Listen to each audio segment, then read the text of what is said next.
એકવારનો સમય અને ભગવાનને કસોટી કરવાની ઈચ્છા થઈ છે. સગાળશા ભક્તિ તો કરે છે, લાવ કસોટી કરું. અને કહેવાય ભગવાને લીલા કરી અને બિલખાની અંદર 10 દિવસ સુધી કોઈ અતિથિ, કોઈ સાધુ, કોઈ અભ્યાગત આવ્યો નહીં. આખો દી બિલખાની અંદર આંટો મારે સગાળશા, કોઈ મળે નહીં, ઉપવાસ કરે. 10 દિવસના ઉપવાસ, 11મો દિવસ અને ભગવાને એક સાધુનું, અઘોરીનું રૂપ લીધું. અંગ અંગમાં કહેવાય છે રક્તપિત્તનો રોગ લાગ્યો છે. અંગ અંગમાંથી લોહી અને પરુની ધારાઓ રહે છે. તળાવના કિનારે બેઠા સગાળશા નીકળ્યો અને ખબર પડી કે ગામને પાદર તળાવને કિનારે કોઈ સાધુ બેઠો છે. સગાળશા ત્યાં આવ્યો છે. દુર્ગંધ વાસ આવે આખા શરીરમાં. માખ મચ્છરો શરીરની પર ઉડે છે.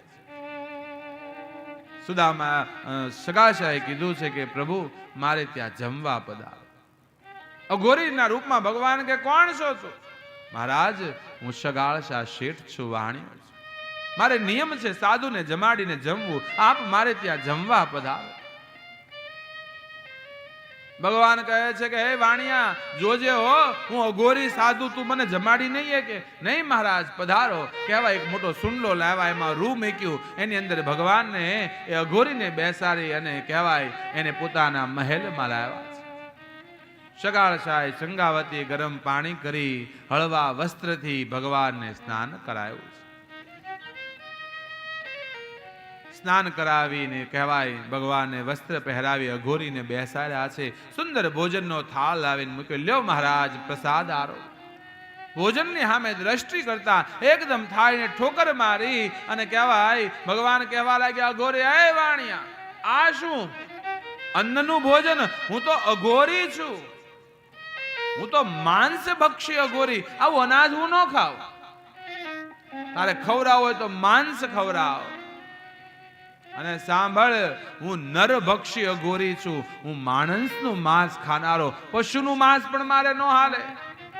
તારે ખવડાવવું હોય તો કોઈ કુમળા બાળકનું માંસ રાંધીને ખવડાવ, અને ન ખવડાવે એક તો કહી દે હજી હું જવા તૈયાર છું.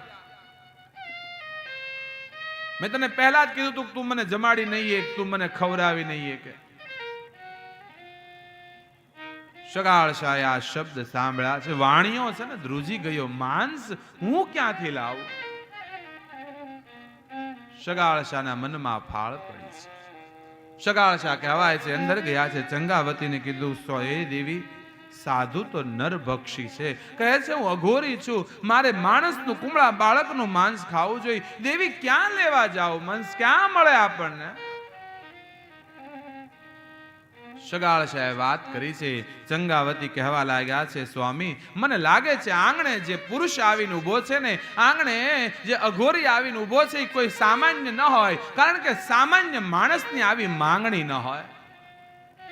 મને લાગે છે આજ આપણી કસોટી કરવા, આજ આપણી પરીક્ષા કરવા સ્વયં ભગવાન આંગણે આવીને ઉભો હોવો જોઈએ, નહીતર આવી માંગણી બીજું કોઈ કરી ન શકે. મને લાગે છે આંગણે ભગવાન આવ્યો હોવો જોઈએ. અને જો ભગવાન કસોટી કરતો હોય ને તો સ્વામી હવે ડગવું નથી. જો ઈશ્વર કસોટી કરતો હોય તો આપણે કસોટીમાં પૂરા ઉતરવું છે. પણ દેવી માંસ ક્યાંથી લાવવું બાળકનું? સ્વામી ચિંતા શા માટે કરો છો? ભગવત કૃપાથી આપણે દીકરો છે, ચેલૈયો, જાઓ ચેલૈયાને લઈ આવો, ચેલૈયાને મારો, એનું માંસ રાંધીને ખવડાવીએ. આજ ભગવાન જો કસોટી ચડ્યો હોય ને તો આજ આપણે પાછું નથી પડવું. ચેલૈયાને લાવી એનું માંસ રાંધવાની વાત સગાળશાએ કરી, ચંગાવતીએ કરી. કહેવાય છે એક વ્યક્તિને સંદેશો મોકલો. ચેલૈયો નિશાળે ભણવા ગયેલો અને સંદેશો મોકલો, જાઓ ચેલૈયાને લઈ આવો.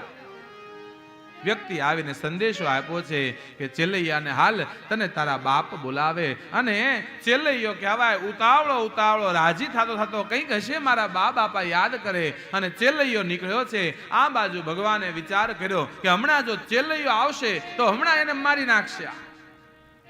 લાવ ચેલૈયાને ઘરે આવતો અટકાવું. અને કહેવાય ભગવાન સાધુના રૂપની અંદર ચેલૈયાની સામે મળ્યા. ચેલૈયો ઉતાવળો જાય અને ચેલૈયાને સાધુના રૂપમાં, એ ચેલૈયા ક્યાં જા છો?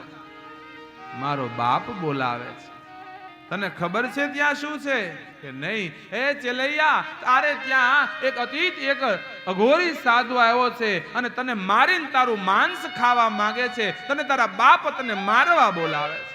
ભાગી જા, હજી સમય છે. અને સાધુના રૂપની અંદર કહેવાય છે ભગવાન ચેલૈયાને કહેવા લાગ્યા છે